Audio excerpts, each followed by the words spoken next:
السلام علیکم ورحمۃ اللہ وبرکاتہ۔ بسم اللہ الرحمن الرحیم، نحمدہ ونصلی علی رسولہ الکریم، اما بعد۔ رسول اللہ صلی اللہ علیہ وسلم کی سیرت کے حوالے سے بات چل رہی تھی، اور اس سے پچھلے مجلس میں آپ صلی اللہ علیہ وسلم کی زندگی کا دوسرا حصہ نبوت مل جانے کے بعد، اور اس میں دعوت کے پہلے مرحلے کا ذکر ہوا کہ اللہ تعالیٰ نے جب حضور صلی اللہ علیہ وسلم کو نبوت عطا فرمائی اور آپ کو اللہ نے پیغام دیا، تو سب سے پہلے اللہ نے حکم دیا کہ میرے پیغام کو دنیا کے انسانوں تک پہنچا۔ اس میں اللہ نے دعوت کا حضور صلی اللہ علیہ وسلم کو مختلف طریقے دیے، جس طور پہ آپ نے مرحلہ وار اللہ کے دین کو آگے پہنچانے کی محنت کی۔ سب سے پہلے مرحلہ تھا 3 سال تک آپ نے حضور صلی اللہ علیہ وسلم نے خفیہ طور پہ لوگوں کو اللہ کی طرف بلایا۔ اس کے لیے خاص مرکز، دعوت کا خاص انداز، اور خاص لوگوں سے حضور نے مل کر ان کو دعوت دی۔ اس سے فائدہ کیا ہوا؟ اس سے فائدہ یہ ہوا کہ ایک جو مضبوط بنیاد رکھنے کے لیے حضور نے یہ عمل اختیار کیا کہ اسلام چونکہ ابتدا ہیں، کمزور ہیں، تو آہستہ آہستہ جو مضبوط لوگ تھے، جن کے بارے میں یہ بات یقینی تھی کہ یہ لوگ اسلام قبول کریں گے، ان کے پاس حضور جاتے، ان کو دعوت دیتے۔ تو کچھ عرصے میں ایک جماعت بن گئی، مختصر سی جماعت، لیکن بڑے بااعتماد اور مضبوط لوگ جمع ہوئے، جیسے حضرت ابوبکر صدیق، حضرت عثمان، عبد الرحمن بن عوف اور زبیر بن عبد المطلب، جو اللہ کے نبی کے چچا ہیں۔ اسی طرح آپ کی زوجہ مطہرہ خدیجہ رضی اللہ عنہ، حضرت علی، زید بن حارثہ، اور آپ کی بیٹیاں زینب، فاطمہ، ام کلثوم، حضرت رقیہ رضی اللہ عنہن اجمعین، یہ ان کی جماعت بنی، یہ لوگ مسلمان ہو گئے۔ آج کے درس کا موضوع ہے دعوت کا دوسرا مرحلہ۔ دعوت کا دوسرا مرحلہ کہ اللہ تعالیٰ نے کچھ آیتیں نازل فرمائیں، جس سے یہ بات واضح تھی کہ اس دعوت کا انداز آج تک جو چل رہا تھا اس سے مختلف ہے۔ اس سے کہ اس لیے پہلے اللہ تعالیٰ نے صرف ڈرانے کی بات کی کہ اے میرے حبیب کھڑے ہو جائے اور لوگوں کو مجھ سے ڈرائیں، تو آپ نے صرف خاندان تک اور خفیہ جگہوں تک اس کو مختصر رکھا۔ آج کے درس میں جس چیز کا بیان ہوگا وہ ہے اعلانیہ دعوت۔ اعلانیہ دعوت لیکن اندرونی مکہ مکرمہ کے حدود میں اللہ نے حکم دیا کہ آپ اندرونی مکہ میں اعلانیہ دعوت لوگوں کو دیں، اب چپ کر نہیں۔ اعلانیہ دعوت میں چند چیزوں کو بیان کریں گے انشاءاللہ اس آج کے درس میں۔ سب سے پہلے کہ یہ اعلانیہ دعوت کتنے عرصے تک یہ سلسلہ رہا مکہ کے اندر، اور دوسری بات یہ ہے کہ انداز آپ نے کیا اختیار فرمایا، کس طریقے سے آپ نے اعلانیہ دعوت کی ابتدا کی، کیسے آپ نے لوگوں کو اللہ کا پیغام پہنچایا، اور تیسری بات کچھ وفود جماعتیں بن کر اللہ کے نبی کے چچا ابو طالب کے پاس آئے، جنہوں نے اللہ کے نبی کے بارے میں شکایتیں کی، اور اسی طرح حضور صلی اللہ علیہ وسلم کے ساتھ مکہ کے لوگوں کا بہت سے ایسا تشدد والا کام کہ جو یہ کوشش کرنا چاہ رہے تھے کہ ہم کچھ سختی کریں ان پر، ان کی ذات پر بھی، آپ کی ذات پر بھی سختی کی گئی، آپ کے ساتھ خاندانی طور پر بھی زیادتی کی گئی اور سختی کی گئی، تو ان کا انشاءاللہ بیان ہوگا۔ کچھ تشدد کے حوالے سے آپ کے ساتھ کچھ سختی کا معاملہ کیا گیا. تو سب سے پہلی بات کہ مرحلہ یہ دوسرا جو دعوت کا مرحلہ ہے یہ کتنی مدت تک رہا؟ 7 سال تک حضور صلی اللہ علیہ وسلم نے مکہ کے اندر اعلانیہ دعوت دی. 7 سال تک. اس سے پہلے مرحلے میں آپ نے 3 سال تک خفیہ دعوت دی جو پہلا مرحلہ تھا، اور 7 سال تک آپ نے یہ دعوت دی. 10 سال بنتے ہیں. 3 سال آپ مزید اور رہیں مکہ میں، جو آپ نے 3 سال تک بیرونی مکہ سے باہر لوگوں کو دعوت دی. انشاءاللہ اس کو پھر بیان کریں گے. آپ کے دعوت کا انداز کیا تھا اور آپ کو اعلانیہ دعوت کا حکم کیسے ملا؟ قرآن کریم کی کچھ آیاتیں اتری جن سے آپ کو اشارہ تھا کہ آپ علی الاعلان لوگوں کو اللہ کی طرف بلائیں، اور اللہ تعالیٰ نے حکم دیا اے میرے حبیب اب آپ لوگوں کو مجھ سے ڈرائیں. اور لیکن اب ایمان والے جو لوگ مسلمان ہو جائے وَاخْفِضْ جَنَاحَكَ لِمَنِ اتَّبَعَكَ مِنَ الْمُؤْمِنِينَ، اور جو لوگ ایمان لے آئے جو آپ کی اتباع کریں ان کے ساتھ نرمی کا معاملہ کریں.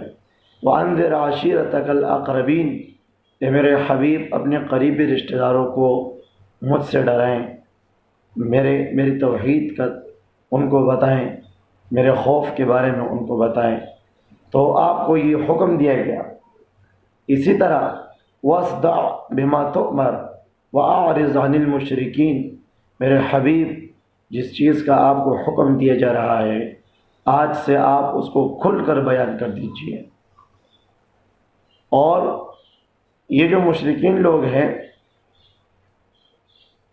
ان کی کوئی پرواہ نہ کرے، یہ آپ کو کوئی تکلیف نہیں دے سکتے. آپ علی الاعلان اللہ کے پیغام کو لوگوں تک پہنچائیں. یہ آپ ان آیات کی بنیاد پر آپ نے اعلانیہ دعوت کا کام شروع کیا. سب سے پہلے آپ نے اپنے خونی رشتہ داروں کو جمع کیا. سوق اللیل کے مقام پر، ابو طالب کے مکان پر آپ نے، وہاں سوق اللیل کا محلہ، وہاں ابو طالب کے مکان پر آپ نے لوگ اپنے چچاؤں کو، اپنے پھوپھیوں کو، اپنے خاندان کو، قریبی لوگوں کو آپ نے وہاں جمع کیا. ان کے لیے آپ نے کھانے کا بندوبست کیا جس میں بکرے کا گوشت اور اسی طرح دودھ کا انتظام کیا گیا. تو لوگوں نے جب کھانا کھا لیا، کھانے سے فارغ ہو گئے، تو آپ کھڑے ہوئے اور آپ اپنا پیغام ان کو بیان کرنا چاہ رہے تھے کہ ابو لہب جو آپ کے چچا ہیں وہ کھڑے ہو گئے اور انہوں نے آپ کی بات کو بیچ میں کاٹی اور آپ کو بولنے کا موقع نہیں دیا. لوگوں سے کہا کہ دیکھو یہ جادوگر ہیں العیاذ باللہ، اتنا تھوڑا سا کھانا اتنے سارے لوگوں کے لیے کافی ہوا، یہ اس نے جادو کیا، اب مزید تم پر جادو کرنا چاہتا ہے، اس لیے ان کی بات نہ مانو. اس دن اللہ کے نبی نے جو آپ نے دعوت جس کام کے لیے کی تھی وہ دن ضائع ہو گیا. اس دن دعوت نہ دے سکے ابو لہب کی وجہ سے. اگلے دن آپ نے پھر دعوت کا انتظام کیا اور آپ نے پھر حضرت علی کو بھیجا کہ جا کے ان سب کو بلائیں. پھر آئے اپنے خاندان کے لوگ. جب کھانا کھانے سے فارغ ہو گئے آپ ان کے سامنے کھڑے ہو گئے اور آپ نے ان کو دعوت دی، اے میری قوم، ان الرائد لا یکذب اہلا واللہ لو کذبت الناس جميعا ما کذبتکم ولو غررت الناس جميعا ما غررتکم واللہ انی لرسول اللہ الیکم خاصہ وإلی الناس کافہ واللہ لتموتن کما تنامون ولتبعثن کما تستيقظون ولتحاسبن بما تعملون ولتجزون بالإحسان إحسانا وبالسوء سوءا وإنها لجنة أبدا أو لنار أبدا يا بني عبد المطلب ما أعلم شابا جاء قومه بأفضل مما جئتكم به إني جئتكم بأمر الدنيا والآخرة او کما قال علیہ السلام. آپ نے فرمایا میری قوم، قافلے سے آگے جانے والا کبھی قافلے کو جھوٹ نہیں بولتا. رائد جو قافلے سے آگے جاتا ہے اور ان کے لیے جگہ ڈھونڈتا ہے، کہیں پڑاؤ کی جگہ ڈھونڈنا ہو، کہیں رات گزارنے کی جگہ ڈھونڈنا ہو، کہیں سایہ ڈھونڈنا ہو، پانی کی جگہ ڈھونڈنا ہو، تو وہ رائد قافلے سے آگے جانے والا وہ قافلے کو صحیح پیغام پہنچاتا ہے کہ اس جگہ سے جاؤ، اس جگہ پہ پڑاؤ کی جگہ ہیں، یہاں رات کی ٹھہرنے کی جگہ ہیں۔ وہ اپنے قافلے سے کبھی جھوٹ نہیں بولتا۔ اللہ کی قسم اگر میں ساری دنیا کے انسانوں کو جھوٹ بولوں تو میں ہرگز جھوٹ نہیں بولوں گا۔ اگر میں ساری دنیا سے بالفرض والمحال اگر دھوکہ کروں تو تمہارے ساتھ کبھی دھوکہ نہیں کروں گا۔ اللہ کی قسم میں تمہارے طرف خاص طور پہ اللہ کا رسول بنا کر بھیجا گیا ہوں، اور باقی پھر اس کے بعد عام لوگوں کی طرف عام طور پہ رسول بنا کر بھیجا گیا ہوں۔ اللہ کی قسم ایسے ہی تمہیں موت آئے گی جیسے کہ تم رات کو سوتے ہو، پھر تمہیں ایسا ہی قیامت کے دن اٹھایا جائے گا جیسے تم صبح بیدار ہوتے ہو، پھر تمہارے اعمال کا تمہیں بدلہ دیا جائے گا، تمہاری اچھائیوں کا بدلہ اچھی صورت میں، تمہاری برائیوں کا بدلہ بری صورت میں۔ اے میری قوم، اے عبد المطلب کے اولاد، میری یہ بات غور سے سنو، میں کوئی ایسا جوان نہیں دیکھتا، میں نے کوئی ایسا جوان نہیں دیکھا جو اپنی قوم کے پاس مجھ سے زیادہ بہتر بات لے کر آیا ہو، اور میں تمہارے پاس دنیا اور آخرت کی بھلائی لے کر آیا ہوں۔ میری بات مانو، میری اطاعت کرو، یا اللہ کا رسول مانو، ایک اللہ کی عبادت کرو، اس کی بندگی کرو، اللہ کے ساتھ کسی کو شریک نہ کرو، لا الہ الا اللہ کا اقرار کرو۔ یہ بات آپ نے کہی تو اور تو کوئی کھڑا نہیں ہوا، حضرت علی رضی اللہ عنہ کھڑے ہو گئے۔ انہوں نے کھڑے ہو کر عرض کی، یا رسول اللہ، میں جسمانی طور پہ تو کمزور ہوں، چھوٹے تھے، لیکن میں آپ کا ساتھ دوں گا آپ کی دعوت میں۔ اس کے بعد آپ نے قریش کو دعوت دی، یہ آپ کا اپنا کنبہ ہے، اپنا خاندان، خونی رشتہ دار۔ آپ نے اپنے قبیلے قریش کو پھر جمع کیا۔ کوئی صفا پہاڑی پر آپ تشریف لے گئے، اور اس پہاڑی پہ کھڑے ہو کے آپ نے ایک کپڑا ہلایا، آپ کے ہاتھ مبارک میں ایک کپڑا تھا، آپ نے کپڑا ہلایا اور آپ نے اعلان فرمایا، یا صباحا یا صباحا۔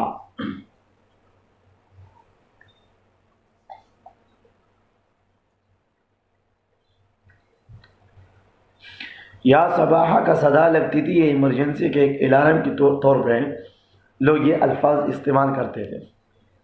اگر کوئی خطرہ پیش آیا ہوتا، اس دور میں کوئی خطرہ پیش آتا، تو کسی کا کوئی غلام یا کوئی بھی آدمی پہاڑی پہ چڑھتا اور سرخ کپڑا ہلاتا اور پھر آواز لگاتا، یا صباحا یا صباحا، تو ہر گھر سے ایک آدمی ضرور اس کے پاس جا کر پہنچتا۔ کیونکہ ان کو یہ خبر تھی کہ یہاں جو آدمی یہ آواز لگاتا ہے یہ کوئی ایمرجنسی کی بات ہے، کوئی اہم اور ضروری بات ہے۔ تو آپ نے جب آواز لگائی تو مکہ کے تقریباً سارے قبیلوں والے، ہر گھر سے کوئی نہ کوئی، یا تو سارے آئے یا کچھ آدمی آئے، ورنہ ہر گھر سے ایک آدمی ضرور آیا۔ کسی نے اپنے غلام کو بھیجا۔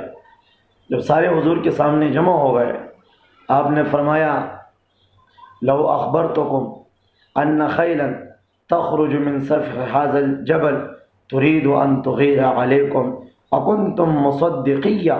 اے میری قوم، میں تم سے ایک سوال کرتا ہوں، اگر میں تمہیں یہ خبر دے دوں کہ میں جس پہاڑی پر کھڑا ہوں، چونکہ تم پہاڑی کے اس طرف ہو اور مجھے پہاڑی کے دوسرے طرف نظر آ رہا ہے جو تمہیں نظر نہیں آ رہا، اگر میں تمہیں یہ خبر دے دوں کہ پہاڑی کے اس پچھلے جانب، اس دوسرے جانب ایک مضبوط بہت بڑا لشکر اور گھوڑوں کا مضبوط لشکر جو اس طرف سے تمہارے خلاف تم پہ حملہ کرنے کے لیے آ رہا ہے، تم میری بات مان لو گے، مجھ پہ یقین کر لو گے؟ تو سب نے جواب دیا، سب نے کہا، ما جربنا بک الا صدقا، آپ کو تو ہم نے ہر حالت میں سچا پایا ہے، آپ نے کبھی ہم سے جھوٹ نہیں بولا، ہمیشہ آپ نے جو بات کہی آپ کی بات ہمیشہ سچی ہوئی ہے۔ تو آپ نے فرمایا، انی لکم نذیر بین عذاب شدید، اے میری قوم، میں تمہیں ایک بہت دردناک عذاب سے ڈرانے کے لیے آیا ہوں جو تمہیں نظر نہیں آ رہا، تو آپ نے فرمایا کہ میں تمہیں سخت عذاب سے ڈراتا ہوں۔ تو اور تو کسی نے کوئی جواب نہیں دیا۔ ابو لہب جو آپ کے چچا ہیں وہ کھڑا ہوا اور اس نے ہاتھ میں پتھر اٹھائے اور حضور کی طرف اٹھا کر پھینکے اور کہا تباً لک الہذا جمعتنا، ہلاک ہو جا، غرق ہو جا، تو نے ہمارے آج کے دن کو ضائع کر دیا۔ اس کام کے لیے بلایا تھا، اتنی بات کے لیے بلایا تھا۔ تو قرآن کریم کی آیت اتری، پوری صورت اللہ نے نازل فرمائی کہ جس نے میرے نبی پر ہاتھ اٹھایا، پتھر پھینکا، میرے نبی کو بد دعا دی، انہوں نے اللہ کے نبی کی طرف جو ہاتھ اٹھائے تھے، اللہ نے فرمایا تبت یدا ابی لہب وتب، اللہ نے فرمایا ابو لہب کے دونوں ہاتھ ٹوٹ گئے، ہلاک ہو گئے۔ ما اغنى عنہ مالہ وما کسب، نہ ان کے مال نے ان کو فائدہ دیا، نہ ان کے ان اچھائیوں نے جو جاہلیت کے دور میں وہ کیا کرتا تھا، نہ ان کے اس محنت نے، ان کی کمائیوں نے ان کو فائدہ دیا، نہ ان کے مال نے ان کو فائدہ دیا، ہلاک ہوا، برباد ہوا۔ یہ دوسرا مرحلہ۔ تیسرے درجے میں آپ نے عام طور پہ سب کو دعوت دی۔ مکہ مکرمہ میں 3 منڈیاں لگتی تھیں، 3 منڈیاں حج کے سیزن میں۔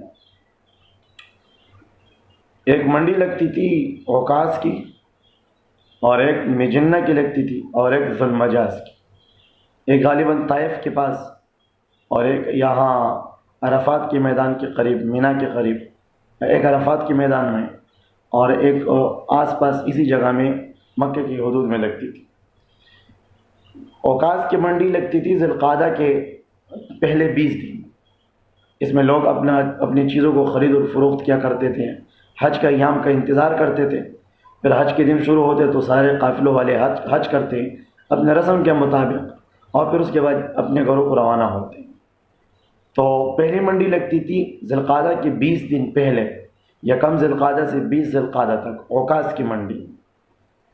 پھر مجنہ کی منڈی لگتی تھی ذی القعدہ کے آخری 10 دن، یعنی 20 ذی القعدہ سے لے کر یکم ذی الحجہ تک، اور یکم ذی الحجہ سے 8 ذی الحجہ تک ذو المجاز کی منڈی لگتی تھی۔ یہ 3 منڈیاں مختلف دنوں تک لگتی تھی، 20 دن، 10 دن اور 8 دن۔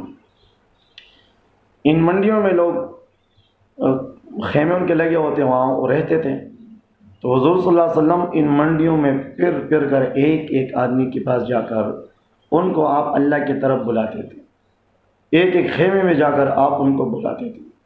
اور ابو جہل، یہ ابو لہب آپ کے پیچھے، آپ کے چچا ابو لہب یہ آپ کے پیچھے رہتا تھا۔ آپ جس خیمے میں تشریف لے جاتے، ان کو دعوت دیتے، وہ بات سنتے، فوراً ابو لہب وہاں داخل ہوتا، چونکہ وہ سردار بھی تھے، وہاں کے بڑے بھی تھے، تو لوگ اس کا احترام بھی کرتے ہیں۔ تو اس نے وہ کہتا کہ اس کی بات نہ مانو، یہ جھوٹ کہتا ہے، اس نے ہمارے درمیان بھی تفریق ڈال دی ہے، اس نے تو بھائیوں کو بھائیوں سے جدا کیا، اولاد کو ماں باپ سے جدا کیا، یہاں تک کہ میاں اور بیوی کو بھی ایک دوسرے سے جدا کیا، یا ہمارے معبودوں کو برا بھلا کہتا ہے، ہمارے اجداد کو گمراہ کہتا ہے، ہمارے بزرگوں کو، ہمارے باپ دادا کو گمراہ کہتا ہے، اس کی بات نہیں مانو۔ آپ خیمے میں، ایک خیمے میں سے دوسرے خیمے میں، شام تک آپ اس طرح گھومتے پھرتے ہیں۔ پھر شام کو حضرت فاطمہ رضی اللہ عنہا آتی، حضرت زینب آتی، پانی لے کر آتی، منہ ہاتھ آپ صاف کر کے دھوتے، پھر چلتے ہیں۔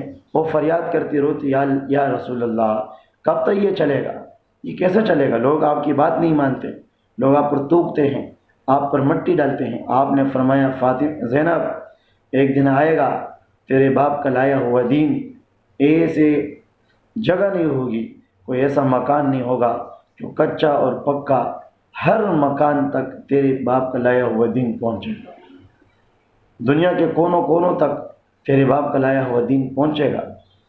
تو آپ دعوت کس طرح دیا کرتے؟ آپ دعوت دیتے، یا ایھا الناس قولوا لا الہ الا اللہ تفلحوا، اے لوگو لا الہ الا اللہ کہو تم کامیاب ہو جاؤ گے۔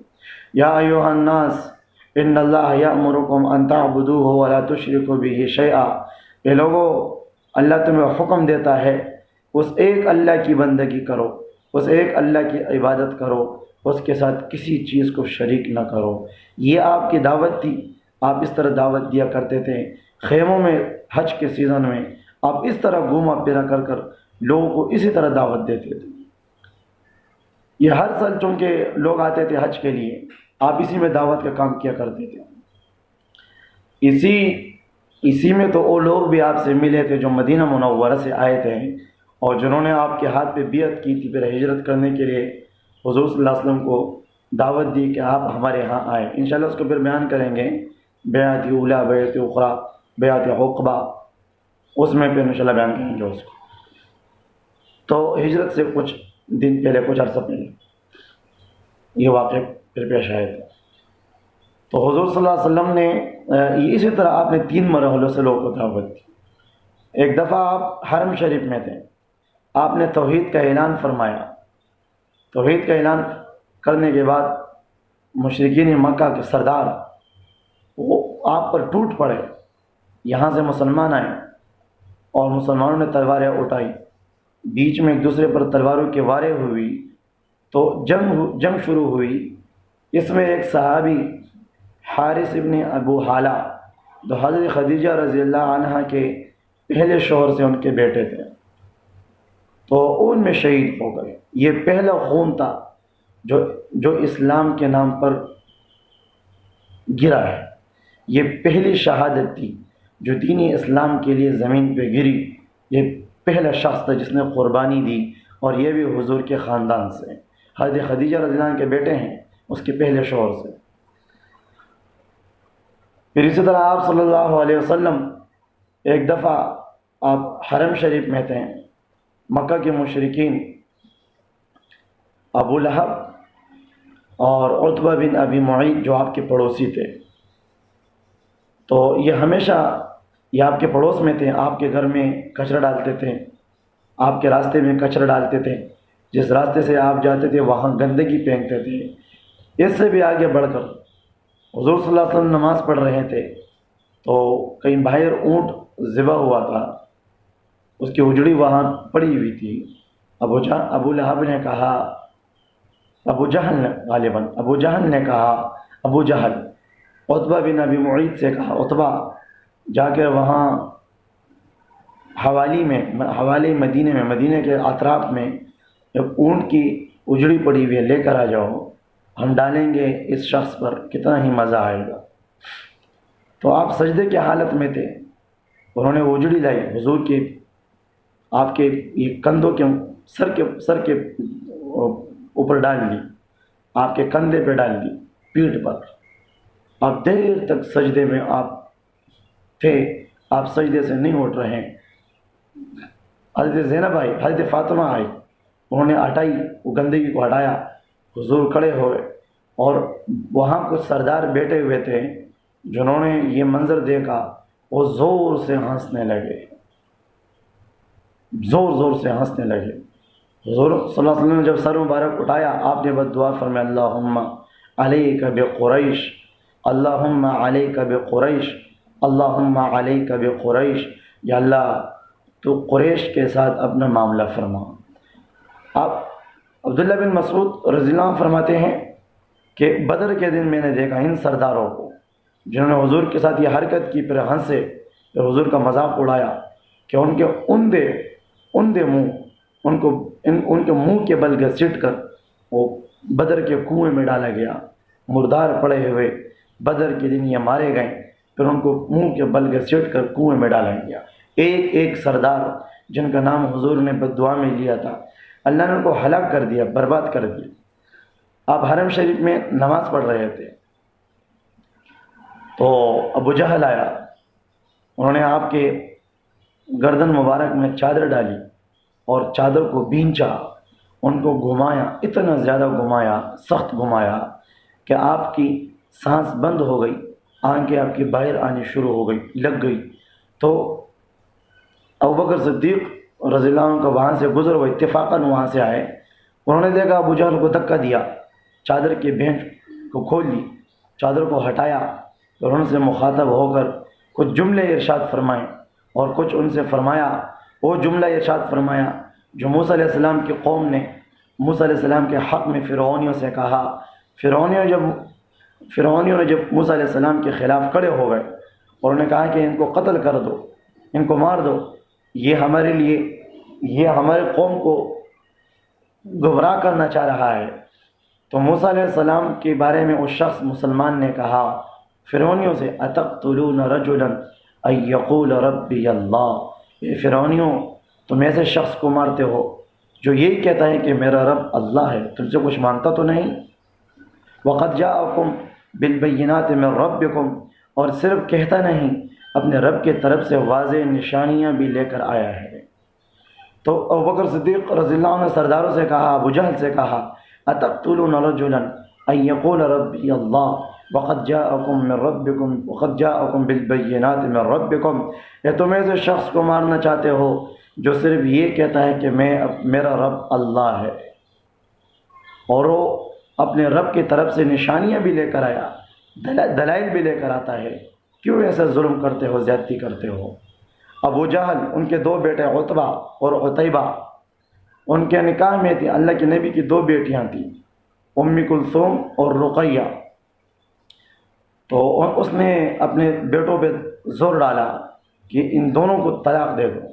یہ صرف عقد ہوا تھا، رخصتی نہیں ہوئی تھی، صرف نکاح کا جو عقد تھا وہ ہوا تھا، تو انہوں نے حضور کی دونوں بیٹیوں کو طلاق دی تھی، یہ صرف حضور کو اذیت دینے کے لیے کہ اگر ہم بائیکاٹ کر لیں تو یہ شاید اپنے کام سے باز آ جائے، لیکن آپ اپنے کام سے کہاں رکنے والے تھے۔ ایک وفد آیا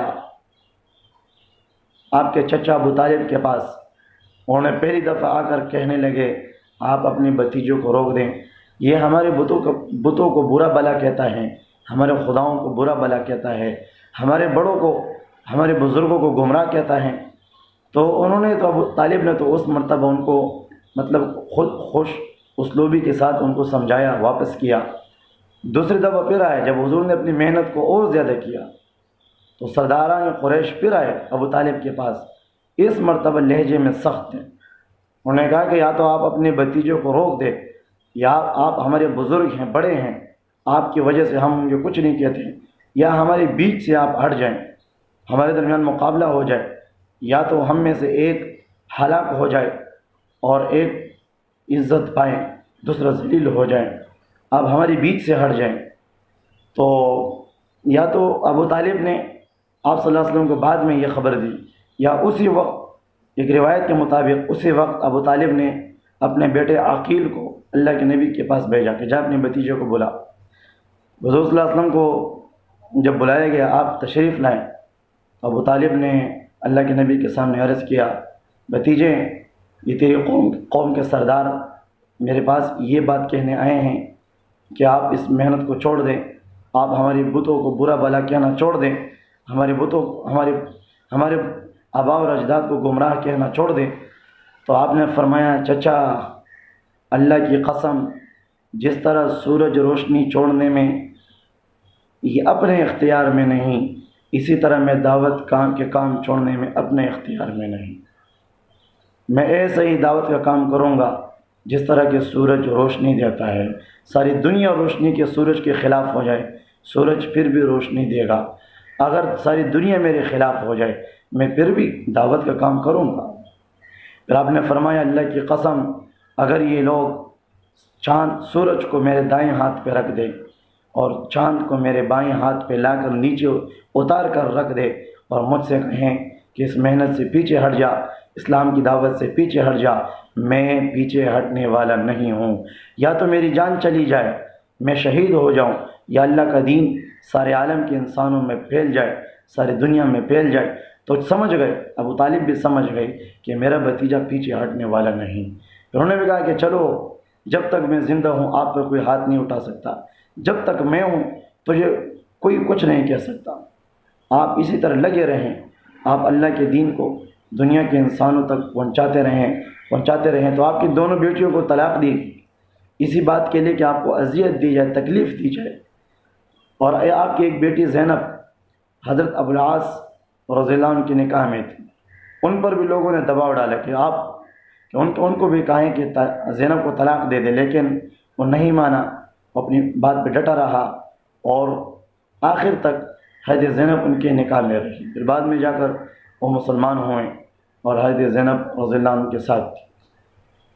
تو یہ دعوت کا دوسرا مرحلہ، اور اس دوسرے مرحلے میں چند باتوں کا ذکر ہوا۔ ابھی ہند کے نتیجے باقی ہیں، دعوت کے نتائج کیا نکلتے ہیں، اور اسی طرح آئندہ انشاءاللہ بیان ہوگا عام الحزن، ایک سال گزرا جو تاریخ کی کتابوں میں عام الحزن کے نام سے مشہور ہیں۔ عام الحزن کا معنی غم والا سال، جیسے عام الفیل ہاتھیوں والا سال تھا، تو اسی طرح حضور کی نبوت مل جانے کے بعد ایک سال گزرا ہے جس کو عام الحزن کہا جاتا ہے۔ وہ سال غموں والا سال تھا، اس میں کیا کیا غم پیش آئے کہ جس کو نام ہی غم والا سال دیا گیا۔ انشاءاللہ العزیز اس کو آئندہ بیان کریں گے۔ اللہ تعالیٰ عمل کی توفیق عطا فرمائیں۔ وآخر دعوانا الحمدللہ رب العالمین۔